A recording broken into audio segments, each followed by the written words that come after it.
The tale of an aged monarch dividing his kingdom between three daughters and expecting undivided love from them, all has resonance for Eyre. My relationship with my parents wasn't terribly good, and I thought that would dissolve and I would have a more benign feeling about it. But it doesn't work like that. It seems to have a resonance too. For 80-year-old Sir Anthony Hopkins, who plays Lear, he admitted in a Radio Times interview this week that he hadn't spoken to his only child, Abigail, for 20 years, saying he didn't know where she lived or what her personal circumstances are. "I don't have any idea," he confessed. "People break up. Families split, people make choices. I don't care one way or the other." He added, "You don't have to like your family. Children don't like their fathers. You don't have to love each other." Is it any wonder his performance as Lear is so brilliant? It's made even stronger by his supporting cast of household names: Emma Thompson, Jim Carter, Jim Broadbent, Emily Watson, Andrew Scott and Christopher Eccleston, plus a strong supporting cast of actors. Thompson describes the lineup as luxury casting, and of a caliber that would be highly unlikely to ever be gathered together for a stage production. King Lear for the small screen came about after Eyre and Hopkins had worked together on a TV production of The Dresser, with Hopkins as an aging actor playing King Lear. "On stage, it meant we were talking a lot about the play," says Eyre.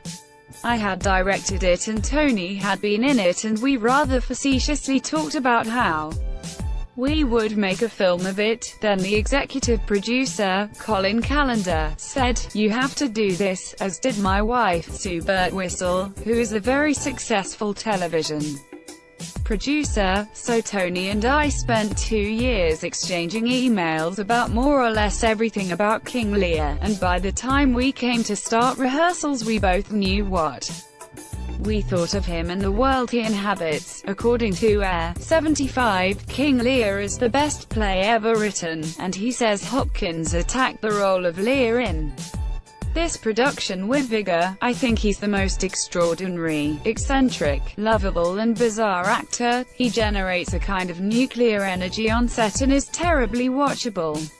If he was to see anyone patronizing someone on set, whatever role they were playing, Tony would be after them. There's something magnificent about a man who is 80, who has been acting for 60 years, having that propriety and mutual courtesy and generosity on set." Emma Thompson, who plays Lear's eldest daughter Goneril, had already appeared with Hopkins in The Remains of the Day and Howard's End and was happy to perform a Hopkins hat-trick. "It's our third time working together and we were quite young before, so, with me at nearly 60 and him at nearly 80, when we were filming it was great as we were free in a way we weren't before. We acknowledged the fact that now we can do anything and didn't matter if we failed or looked stupid.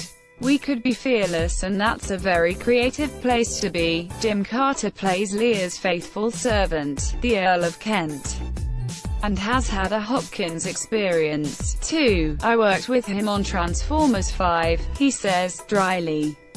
Jim was the voice of Cogman, Anthony was Sir Edmund Burton. Carter, Downton Abbey's Carson, believes accessible television productions of Shakespeare. This one is in modern dress with a very contemporary feel, a vital, bringing it to people at home, rather than people having to make the effort to go out and see it, is hugely important," he says. "Like a lot of kids I was intimidated by Shakespeare, but I went on a school trip in the 1950s, probably, to see Laurence Olivier in the film of Richard III, and it was absolutely inspirational. I didn't know you could do it with real horses, Sherlocks." Andrew Scott plays Edgar, the son of Lear's Prime Minister Gloucester, who has his own family problems.